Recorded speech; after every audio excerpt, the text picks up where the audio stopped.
This is National 9 News, Brisbane, on relay throughout Queensland.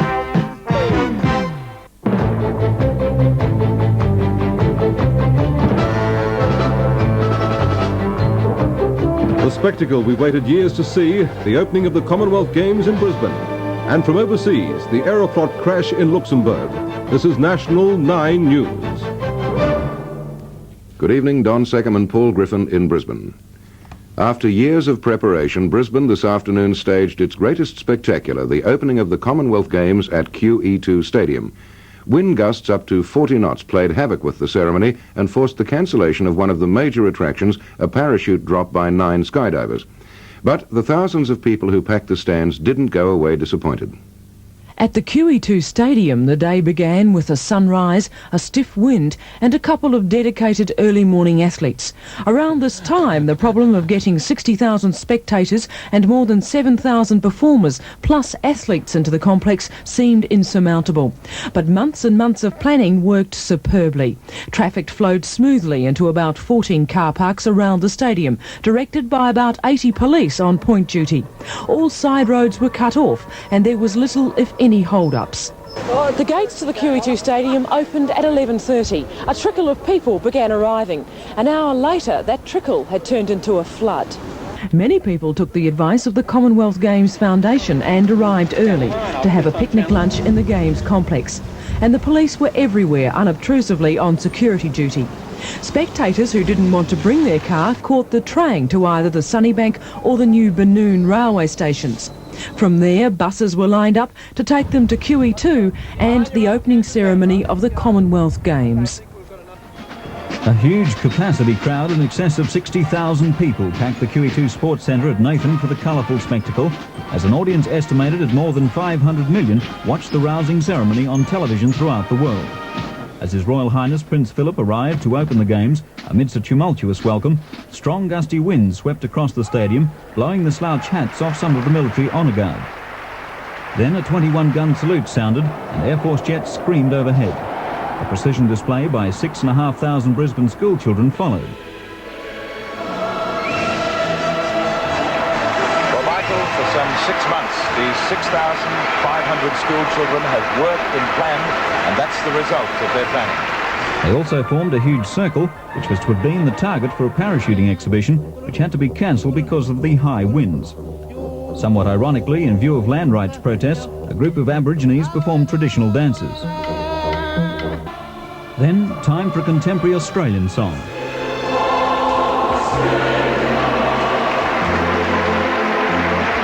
Suddenly, on the track at QE2, to the strain of On the Road to Gundagai, Matilda, the 13-metre symbol of the Brisbane Games. Out of the pouch jumped 20 young human Matildas, soon bouncing to Rolf Harris. Kangaroo down, sport time, Kangaroo down. The crowd joined in for our international anthem, Waltzing Matilda. Waltzing Matilda, waltzing Matilda, you come waltzing Matilda with me. The extravaganza over, time for the athletes and officials. 1978 hosts Canada led the way. There were loud cheers for the Falkland Islands team of 2 shooters.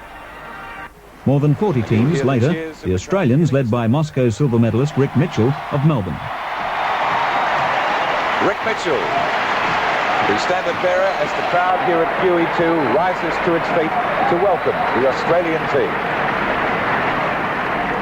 For another Australian, the memorable recognition of great service on the track in 7 Olympic and Commonwealth Games. 31-year-old Raylene Boyle carrying the Games baton. In her last international meet, Raylene completed the 15,000-kilometre journey of the Queen's message.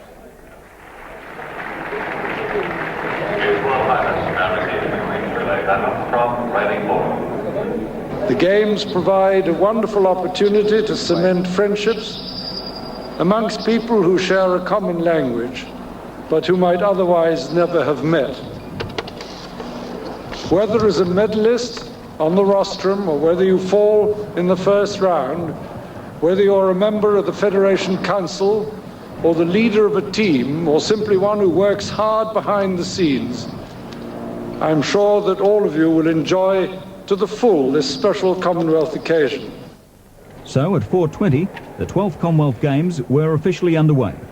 Unfurling of the ceremonial flag and release of thousands of pigeons heralded the athlete's oath taken by Brisbane swimmer Tracy Wickham.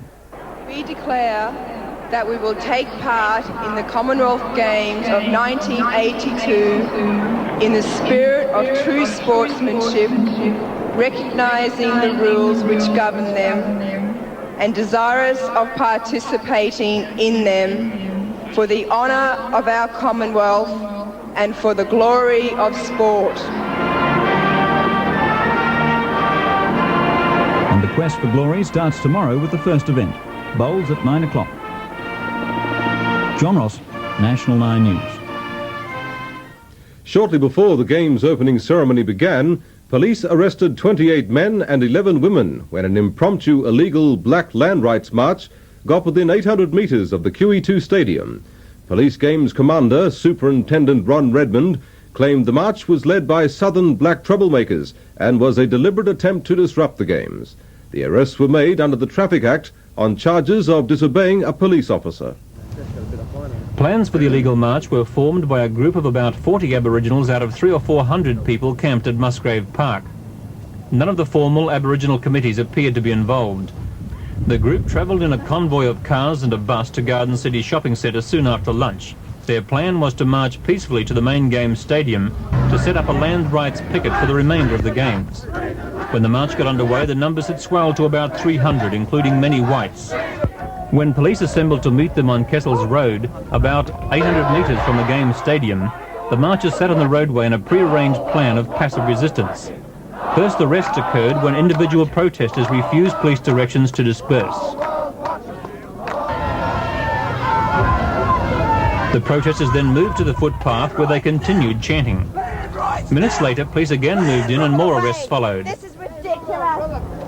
Absolutely. Most of the protesters went peacefully and there appeared to be no violence by either side.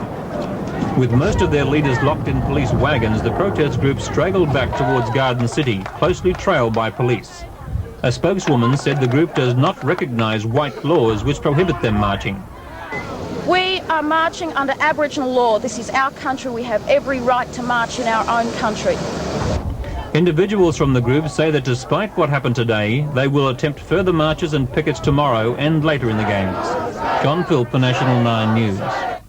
Earlier today, the Duke of Edinburgh presented more than 100 young Queenslanders with his special Gold Award at a private but windy ceremony beside the Royal Yacht.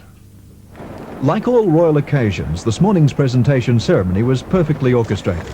Several hundred people, mainly families and friends of those about to receive the coveted Duke of Edinburgh Gold Award, crowded onto the wharf beside the Royal Yacht. It was originally planned to present the awards on board Britannia, but this was changed at the last moment so that everybody could watch the ceremony. Unfortunately, the move wasn't without its drawbacks. Strong, gusty winds tore across the exposed wharf, and while they made a colourful sight by filling Britannia's flags, things weren't exactly comfortable for those watching the ceremony.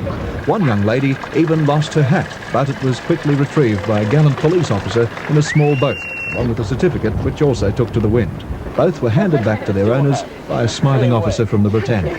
Nonetheless, the Duke persevered, and patiently he presented his Gold Award to each of 136 young Queenslanders.